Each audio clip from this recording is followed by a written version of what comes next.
Ito ay ang kwento ng masalimuot na pangyayari sa buhay ni Elizabeth Fritzl. Si Elizabeth Fritzl ay isang 18 years old na dalaga na naninirahan kasama ang kanyang mga magulang at kapatid sa bansang Austria. Masaya naman ang mumuhay ang pamilya. Ang kanyang ama na si Joseph Fritzl ay may regular na trabaho at ang kanyang namang ina ay isang plain housewife na nag-aasikaso sa kanila. Sa edad na 18 years old, si Elizabeth ay naging mapusok at naging matigas ang ulo, katulad ng mga pangkaraniwang teenager. Mahilig siyang sumama sa mga kaibigan upang mag-party at mamasyal na lubos na mga kinagagalit ng kanyang mga magulang at lalo na ang kanyang ama, na naging sobrang higpit sa kanila at lalo na sa kanya. Sa magkakapatid, ay hindi maitatanggi na nanginibabaw ang ganda ni Elizabeth na nakuha niya sa kanyang ina at hindi may iwasang naging ligawin ng dalaga. Madalas tumakas si Elizabeth sa kanilang bahay upang makipagkita sa kanyang nobyo, ngunit isang beses ay nahuli siya ng kanyang ama. Lubos ang galit ni Joseph sa anak dahil naging napakatigas ng ulo nito kumpara sa iba niyang mga kapatid. Isang gabi ay nagpapaalam ang dalaga na siya ay aalis kasama ng mga kaibigan, ngunit agad na hindi pumayag ang kanyang ama at ito ay nauwi sa isang malaking pagtatalo. Tinawagan ni Elizabeth ang kanyang nobyo at nagplaplano silang magtanan nito at hindi inaasahang narinig iyon ng kanyang ama pero hindi ito nagpahalata. Noon pala ay may hindi na magandang pinaplano ang kanyang ama para sa kanya dahil na din gusto siya nitong disiplinahin. Kinabukasan ay sila lang ng kanyang ama ang natira sa kanilang bahay at tinawag siya nito upang magpatulong sa gamit na ilalagay nito sa kanilang basement. Hindi pamilyar si Elizabeth sa kanilang basement at nagulat ang dalaga sa kanyang nakita. Sa dulo pala ng kanilang basement ay may isang maliit na kwarto at sa sobrang liit ito isang tao lamang ang pwedeng kumilos dito. Nagulat siya nang bigla siyang hilahin ng kanyang ama sa loob ng maliit na silid at doon ay ikinulong. Iyak nang iyak si Elizabeth at nagmamakaawa sa kanyang ama na palabasin siya nito, ngunit hindi siya nito pinansin at tuluyan ng umalis. Kahit anong sigaw ni Elizabeth ay walang nakakarinig sa kanya dahil na din sa disenyo at pagkakagawa ng basement at dahil nasa pinakadulo ng basement ang kwarto ng pinagkulungan sa kanya ay hindi siya naririnig ng kanyang ina at mga kapatid na nasa taas lang ng kanilang bahay. Bumalik si Joseph sa taas ng kanilang bahay na akala mo ay walang nangyari. Matagal na pala nitong pinaplano na ikulong doon ang anak upang idisiplina. Ngunit habang tumatagal, ito ay nauwi sa masamang plano. Noong gabi ay nag-alala na si Rosemary ang ina ni Elizabeth dahil hindi pa din umuwi ang dalaga. Ngunit ang sabi ni Joseph ay hayaan na lang ito at huwag nang isipin pa. Ngunit kinabukasan ay hindi pa din umuwi ang dalaga. Labis nang nag-aalala ang kanyang ina at ibang kapatid at nireport ang kanyang pagkawala sa mga pulis.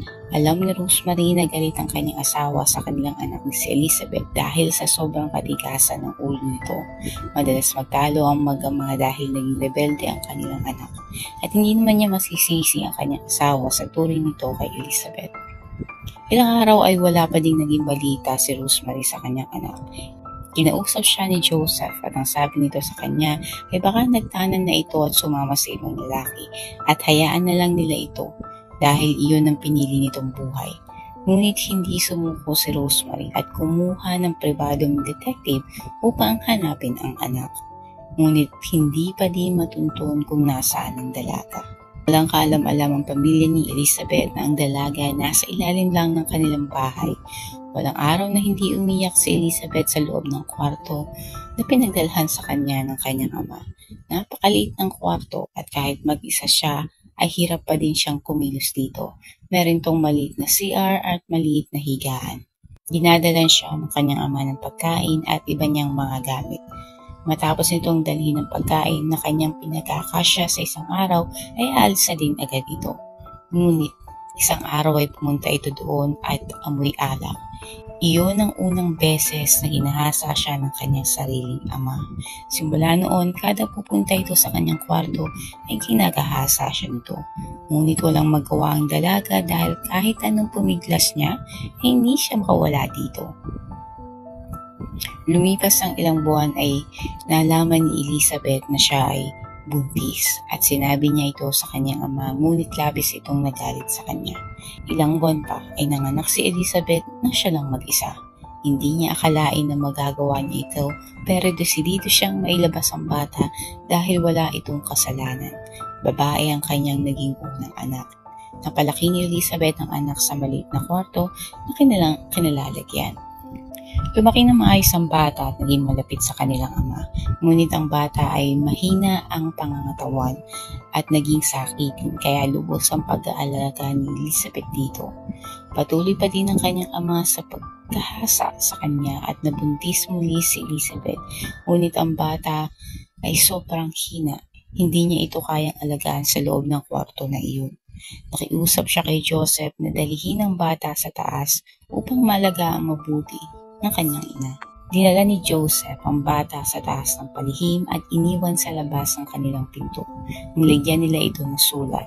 Nakita ng ina ni Elizabeth ang bata sa labas ng pinto na nakalagay sa baby basket.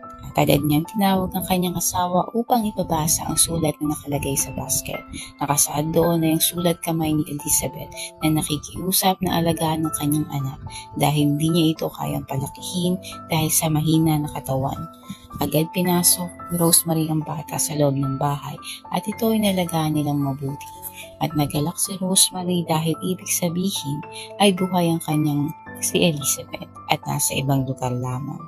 Ngunit hindi ito dito nagtapos dahil sa pagpatuloy na pangkahasa ni Joseph kay Elizabeth ay nabuntis pa ito ng ilang beses. Nagkaroon ng 7 anak si Elizabeth sa loob ng 24 years na pagkakakulong at pang-aabuso sa kanya ng kanyang sariling ama. Ang 2 pa sa kanyang mga anak ay binigay ulit nila sa kanyang ina na si Rosemary upang alagaan dahil hindi sila kasya sa maliit na kwarto sa kanilang basement. Ang isa sa mga sanggol ay namatay ng kanyang pinanganak dahil na din sa hindi siya nabigyan ng tamang pagkalinga sa kanyang pagbubuntis. 3 anak ang kanyang kasama sa basement. Ang 3 pa ay nasa itaas at inaalagaan ng kanyang ina.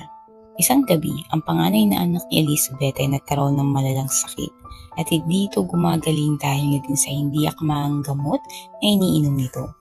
Nanganganib ang buhay ng kanyang anak at nakiusap siya sa kanyang ama na dalhin nila ito sa ospital upang matingnan ng mga doktor. Ngunit hindi pumayag si Joseph sa gustong mangyari ni Elizabeth.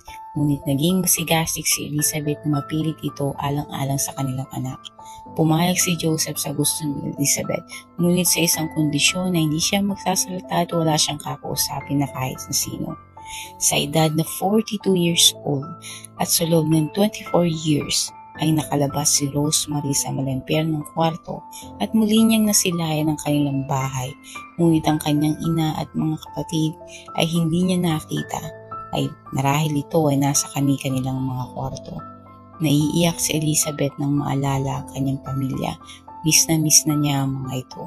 Ngunit agad siyang tinawag ni Joseph upang pasakayin ng kotse. Dumating sila sa ospital at agad naman natingnan ng mga doktor ang kanyang anak. Nakahinga ng maluwag si Elizabeth nang nakitang nagising ang anak. Ang bata ay naninibago sa silid na sobrang liwanag. Naiiyak na pinaliwanag ni Elizabeth na sila ay nasa ospital at sa kauna-unahang pagkakataon ay nakalabas ang bata sa malampyernong silid. Sinamantala ni Elizabeth ang pagkaabala ni Joseph sa pagkausap sa mga nurse at doktor ng ospital. Agad-agad lumapit si Elizabeth sa isa sa mga nurse at humingi ng tulong at agad namang tumawag ng security ang nurse upang madakip si Joseph. Sa loob ng 24 years ay naiyak sa galak si Elizabeth dahil matatapos na sa wakas ang kanyang paghihirap at pagtitiis. Agad nagpunta ang mga pulis sa ospital upang kausapin si Elizabeth at kanyang sinalaysay sa loob ng kanilang bahay ay kinulong at paulit-ulit siyang ginahasa ng kanyang sariling ama at ang kanyang mga anak na naiwan sa loob ng maliit na kwarto sa kanilang basement. Agad naman napunta ang mga pulis upang marescue ang kanyang 2 anak. Hindi makapaniwala ang ina at mga kapatid ni Elizabeth sa kanilang nakita nang nilalabas ng mga pulis ang 2 bata sa loob ng basement. Hindi sila makapaniwala na si Elizabeth na kanilang matagal nang hinahanap ay kasama lang pala nila sa loob ng bahay at tinago lang ni Joseph sa kanilang basement. Agad pinuntahan ni Rosemary ang anak sa ospital. Humingi ito ng tawad dahil sa sinapit ng dalaga sa kamay ng kanyang asawa at sarili nitong ama. Niyakap ni Elizabeth ang ina at sinabing wala siyang kasalanan. Sa edad na 42 years old ay nakakita si Elizabeth ng bagong pag-asa para sa kanya at sa kanyang mga anak. Noong araw din iyon ay agad kinasuhan si Joseph ng kidnapping, rape at slavery at maaaring mahatulan ng habang buhay na pagkakabilanggo. Si Joseph noon ay 73 years old at mananatili sa kulungan hanggang sa matapos ang kanyang buhay. Ngayon ay masayang naninirahan si Elizabeth kasama ang kanyang mga anak at mga kapatid at pati ang kanyang ina.